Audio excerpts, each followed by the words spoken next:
साल 1998 अमेरिका के वर्जीनिया में स्थित CIA का हेडक्वार्टर, दुनिया की सबसे ताकतवर खुफिया एजेंसी, जिसके पास ऐसे सैटेलाइट्स थे जो जमीन पर पड़ी एक टेनिस बॉल की फोटो भी साफ खींच सकते थे। अमेरिका को यकीन था कि दुनिया के किसी भी कोने में अगर एक पत्ता भी हिलेगा तो उन्हें पता चल जाएगा। लेकिन 11 मई की उस तपती दोपहर को राजस्थान के पोखरण रेगिस्तान में कुछ ऐसा हुआ जिसने अमेरिका के घमंड को धूल में मिला दिया। अचानक धरती कांपी, रेगिस्तान में पहाड़ खड़ा हो गया और पूरी दुनिया के रडार्स पर एक धमाका गूंजा। भारत एक न्यूक्लियर पावर बन चुका था। CIA के डायरेक्टर की कुर्सी हिल गई, व्हाइट हाउस सन्न था।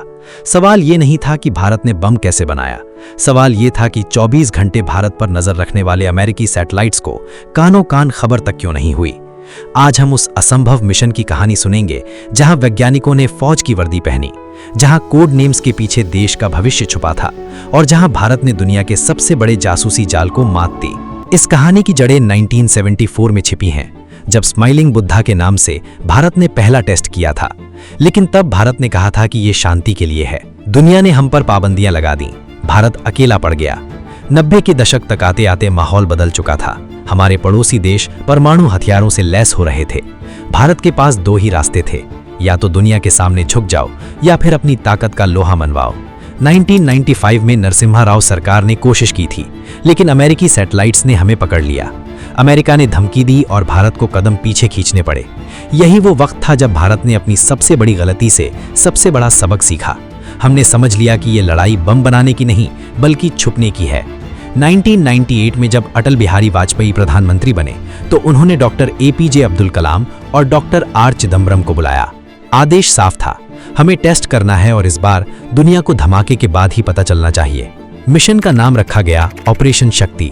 लेकिन सबसे बड़ी चुनौती थी आसमान की आंखें। अमेरिकी सैटेलाइट्स आइकॉनस और KH-11 हर कुछ घंटों में पोखरण के ऊपर से गुजरते थे। वो मिट्टी के ढेर में हुए छोटे से बदलाव को भी पकड़ सकते थे।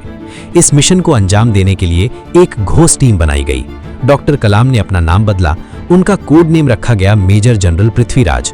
डॉक्टर चिदम्बरम बन गए मेजर जनरल नटराज। सिर्फ नाम नहीं बदले, हुलिया बदल दिया गया। वो वैज्ञानिकों की तरह नहीं बल्कि फौजियों की तरह बात करते थे, ताकि अगर कोई जासूस वहां हो भी तो उसे लगे कि ये सिर्फ एक रेगुलर मिलिट्री एक्सरसाइज है। लेकिन असली खेल तो पोखरण की रेत के साथ खेलना था। अमेरिकी सैटेलाइट्स की एक कमजोरी थी, वो एक फिक्स्ड ऑर्बिट में घूमते थे। भारतीय वैज्ञानिकों ने उन सैटेलाइट्स का टाइम टेबल रट लिया। जैसे ही सैटेलाइट पोखरण के ऊपर आता, सारा काम रुक जाता। मशीनें छुपा दी जाती, गड्ढों को ढक दिया जाता और वैज्ञानिक वापस अपने टेंट में चले जाते।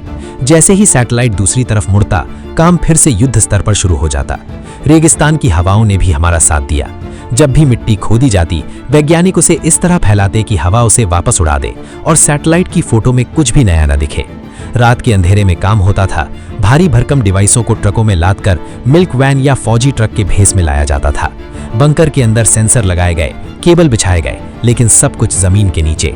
जमीन के ऊपर सिर्फ सन्नाटा था, एक ऐसा सन्नाटा जो दुनिया को ये यकीन दिला रहा था कि भारत सो रहा है, जबकि असल में भारत इतिहास लिख रहा था। मई की गर्मी अपने चरम पर थी।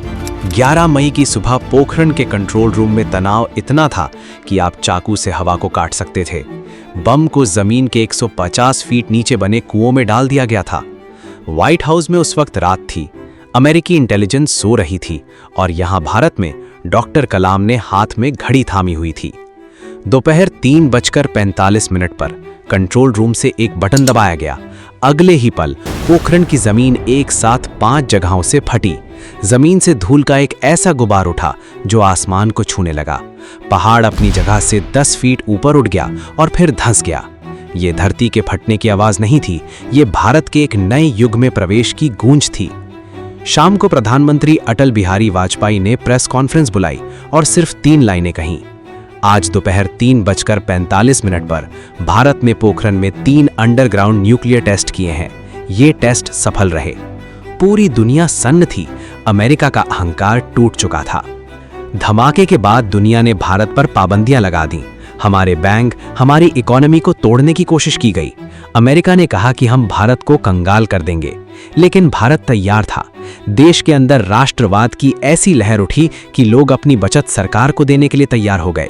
भारत ने दिखा दिया कि वो सिर्फ बम बनाना नहीं जानता, बल्कि उसे संभालना भी जानता है। CIA ने बाद में स्वीकार किया कि ये उनकी सदी की सबसे बड़ी नाकामी थी।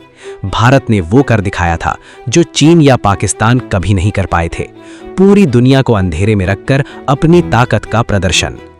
पोखरण 1998 सिर्फ एक मिलिट्री मिशन नहीं था, ये एक मिसाल थी कि जब देश का नेतृत्व, सेना और वैज्ञानिक एक साथ मिल जाते हैं तो दुनिया की कोई भी शक्ति हमें नहीं रोक सकती। डॉक्टर कलाम, वाजपेयी जी और उन गुमनाम वैज्ञानिकों ने हमें सिर्फ एक बम नहीं दिया, उन्होंने हमें आत्मविश्वास दिया। आज भारत जो सीना तान कर दुनिया से बात करता है, उसकी नींव उसी पोखरण की रेत में रखी गई थी। आपको क्या लगता है, क्या उस वक्त भारत का टेस्ट करना सही था? क्या आज हम उन वैज्ञानिकों के बलिदान को याद रखते हैं? कमेंट्स में अपनी राय जरूर दें। अगर ये 2D थ्रिलर आपको पसंद आई और आप चाहते हैं कि हम ऐसे ही हिडन मिशंस को एक्सपोज करें, तो RD रवि इंग्ले को अभी सब्सक्राइब करें और बेल आइकन दबाएं। जय हिंद।